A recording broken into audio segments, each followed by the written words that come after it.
It knows what scares you. It has from the very beginning. Don't give it any help. It knows too much already. Number 10. Has humanity encountered alien life before Alien? Wait a minute, this movement seems to have life. Organic life. Alan Dean Foster is a prolific writer of horror and science fiction, who may be known by movie fans for his many novelizations of big screen hits. Alien is one of Foster's most popular adaptations, and it explains a number of plot points that aren't as clearly addressed in Ridley Scott's horror sci-fi classic. Specifically, Foster's novel reveals that the crew of the Nostromo actually aren't shocked to encounter alien life, since it's detailed that Earth has done its fair share of spacefaring up until this point.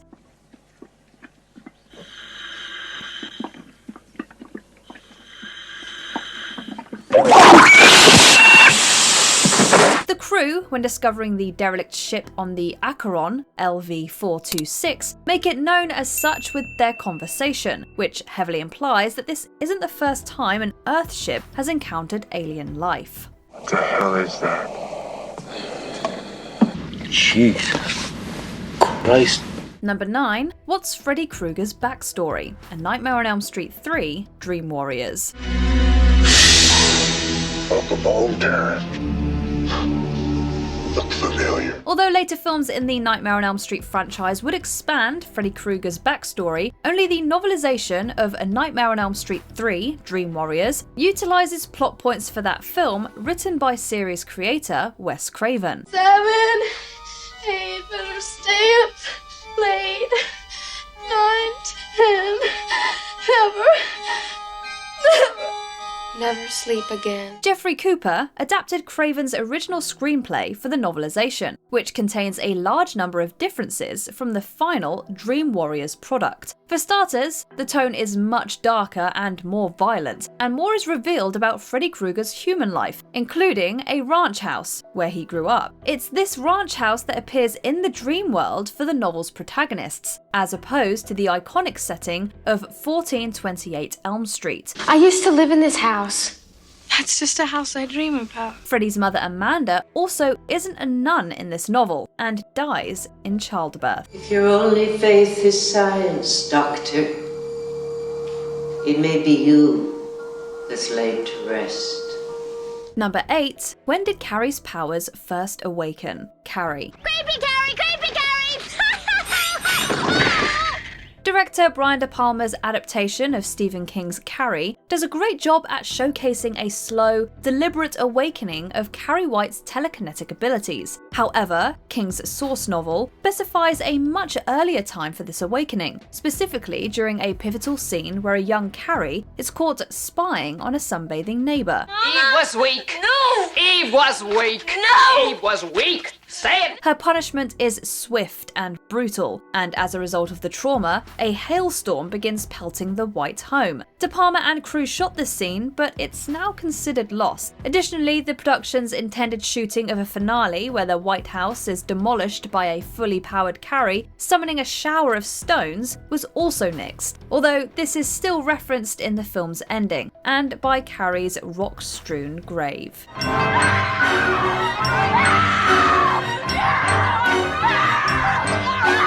Number 7. What happens to Knowles, the Thing? Where are we going? Up to my shack. What the hell for? Because when I left yesterday, I turned the lights off. Alan Dean Foster returns, this time with his novelization of John Carpenter's 1982 cult classic, The Thing. Carpenter's ambiguous ending remains intact, but the setting is much different in Foster's book. While Knowles' demise is described in no uncertain terms, Where's McGreedy? I cut him loose on the line up by the shack. it's assumed that Knowles is assimilated by the Thing in Carpenter's film, but Foster's book switches the finale setting from the camp's generator area to the rec room, where the survivors fortify their final stand. Knowles is chased by the Thing, and when all seems lost, he makes a drastic decision. He chooses self-destruct over assimilation, and does so in shockingly violent fashion. Meanwhile, Charles and McCready are still the last two left alive, and play chess while they await their frozen death. Your move, king to rook 1. My move, Welcome to night 6. Checkmate. Checkmate.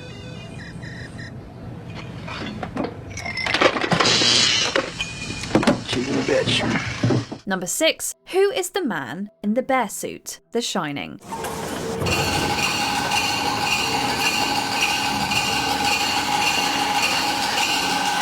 Stephen King famously dislikes director Stanley Kubrick's adaptation of his novel, The Shining, so much so that King helmed his own miniseries in the 1990s. And you thought nothing here could hurt you, sweetheart?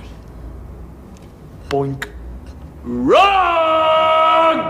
Kubrick's vision is deliberately surreal, vague, and nightmarish. It's definitely its own thing, and doesn't really care if the audience has questions. Questions perhaps like, what's up with the guy in the bear suit? Well, King cared, and he explains it quite well in the novel, although it's a dog costume here, not a bear suit. The man's name is Roger, and he's a lover of Horace Derwent, who owns the Overlook Hotel. Roger is demeaned to wear said dog suit by Derwent, a sign of the owner's desire for domination and control.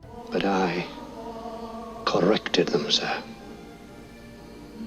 And when my wife tried to prevent me from doing my duty, I corrected her. Number 5. What's Tangina's backstory? Poltergeist. Now clear your minds. It knows what scares you. It has from the very beginning. Don't give it any help. It knows too much already. Although we're given a little bit of information regarding the parapsychological credentials of Tangina Barrons in Toby Hooper's Poltergeist, the novelization by James Caan answers a lot of questions about her backstory. It lies to her. It says things only a child can understand.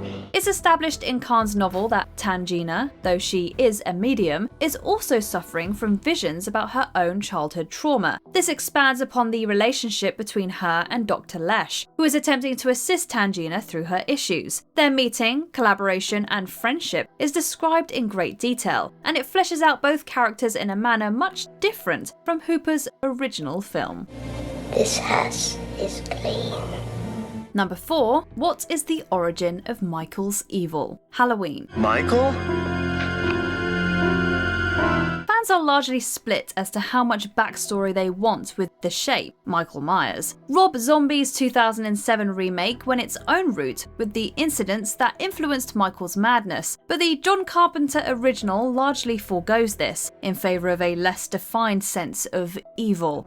I spent 8 years trying to reach him, and then another 7 trying to keep him locked up because I realized that what was living behind that boy's eyes was purely and simply evil. Curtis Richards' novelization of the film has no such qualms, however, and goes all in with a backstory about not only Michael, but his sister Judith, and even their grandmother. The book dates the curse of Sam Hain back to the dawn of the Celts, and how it could connect to the Myers family. There's even a moment where the grandmother worries about Michael's episodes of seeing things and hearing voices. It's all remarkably well written and compelling stuff. What's the boogeyman?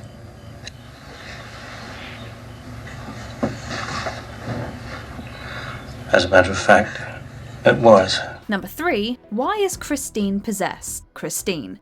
Is there any car in the horror world as iconic as the 1958 Plymouth Fury known as Christine? Hey, you ain't mad, are you?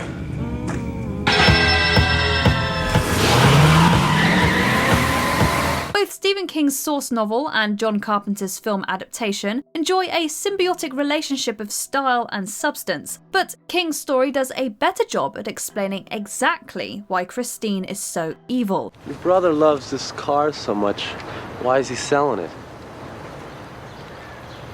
Because he's stone cold dead, that's why. Both versions explain the car's history of death and tragedy, linking it with the LeBay family, but the book more specifically outs the spirit of one Roland LeBay as the primary driving force of Christine's evil. Carpenter's film, in contrast, presents Christine as pretty much evil from the jump, taking victims right from the assembly line in a manner that points more towards a self-driving motive. No pun intended.